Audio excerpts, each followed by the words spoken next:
Көңілі бір сияк енді. Шуларға да көңіл бола. Міне шошы шиғырны стиледім де, Әлфред Табайның «Тик сеңгіне» деп жазылған бір жыры бар, шол жырны өзіне бөлекке айтып қойдым. Хәләл жефетлерге міне деген жыры енді бұл. Кіреде отыра. Бұл жырда силеп тұру керек түгіл, видеода барсы да бар.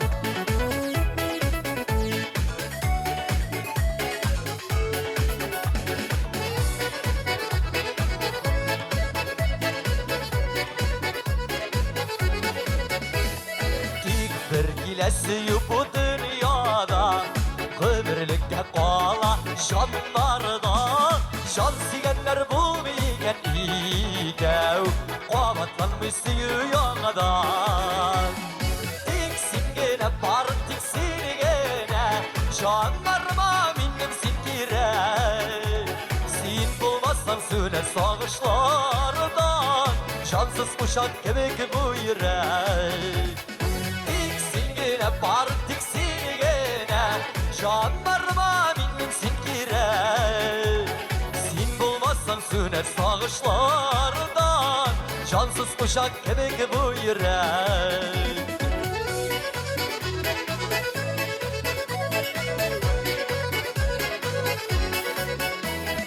İlk bir güne iken yaşlık ili Qavatlanmay yaşlık yazıları Qavatlanmayırken senden başqa Bəxit dolu suyun azları Tiksingene bar tiksingene Canlarıma minnim sinkire Sin bulmazsan süner sağışlardan Şansız kuşak kebek bu yürek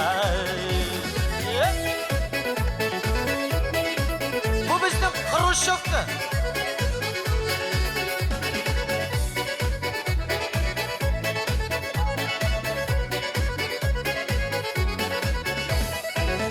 Bir güne iken şın yaratı Miğa deyip Xıday yazıganı var Tiksingine bar birevgine Benim için tuğan sırlı yar Tiksingine bar tiksingine Canlarıma minnim sinkire Sin bulmazsan süner sağışlardan Şansız kuşak kebek bu yürek Tiksingene bar tiksingene Canlarıma minnim sinkire Sin bulmazsan süner sağışlardan Şansız kuşak kebek bu yürek Sin bulmazsan süner sağışlardan Şansız kuşak kebek bu yürek Şansız kuşak kebek bu yürek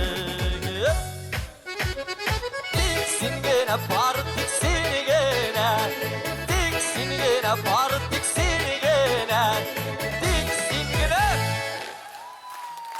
Ey rahmet